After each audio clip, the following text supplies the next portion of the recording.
Jelang Piala AFF 2024, Timnas Indonesia menggelar pemusatan latihan di Kabupaten Gianyar, Bali.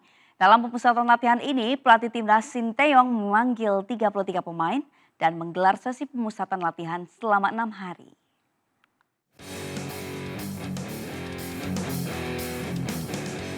Skuad Garuda menggelar sesi pemusatan latihan selama 1 minggu di Bali menjelang berlangsungnya Piala AFF 2024.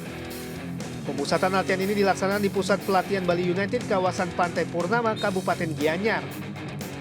Sesi pemusatan latihan ini digelar mulai dari 28 Desember sampai dengan 4 Desember 2024 sebelum akhirnya bertolak ke Jakarta lalu berangkat ke Myanmar pada 9 Desember 2024. Sementara untuk jumlah pemain yang bergabung baru 60% yang ikut dalam pemusatan latihan. Jadi dengan adanya beberapa pemain yang dimungkinkan upload tidak bisa datang, tentu kan juga harus kita diskusikan apakah membawa skuad yang ada saat sekarang ini yang sudah dipanggil, ataukah dengan tidak ada itu kita harus mencoba memanggil pemain.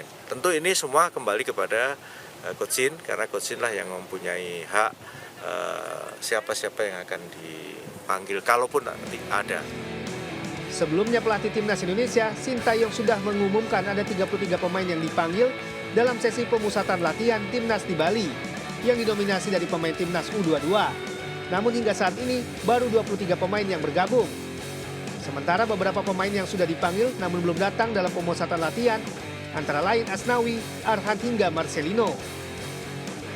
Dari Gianyar, Bali, Ketut Catur Kusumaningrat melaporkan.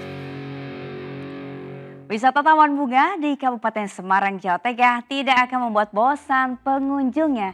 Informasinya saat lagi di Buletin Anyus Pagi.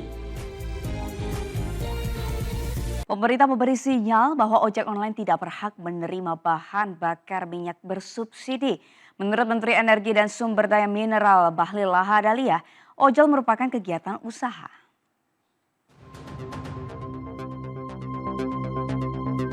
Pemerintah berencana merombak mekanisme BBM dan ojek online dipastikan tidak lagi menerima subsidi BBM.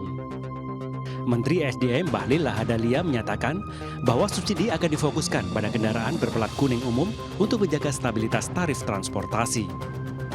Meski skema terbaru pemberian subsidi BBM belum final, termasuk ojol tidak mendapat subsidi BBM, namun kebijakan ini telah menuai tanggapan negatif dari para pengemudi ojol.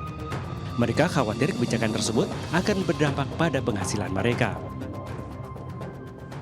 Aduh, tanggapan saya sih nggak setuju ya. Narik udah sepi begini, ditambahkan subsidi buat ojol diturunin. Waduh, makin kacau nih, ya kan? Kayaknya sih mendingan nggak usah dihapus sih. Karena kan pendapatan ojol ya bisa diperkirakan lah gitu kan. Ada yang 100, ada yang 150 gitu kan. Oh, sangat tidak setuju. Kita sebagai ojol sangat keberatan karena pendapatan kita di bawah UMR. Selain menuai protes dari penggiat ojol, langkah tersebut juga mendapatkan respon tak enak dari pengguna transportasi daring. Saya sih berdoanya semoga sama-sama win-win solution sih, untuk penumpangnya juga tidak dirugikan, tapi untuk pengemudinya khususnya untuk ojolnya juga disejahterakan gitu.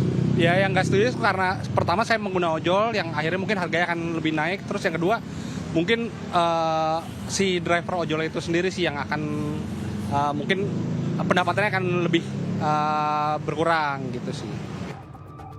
Dari Jakarta, Tim Liputan iNews melaporkan.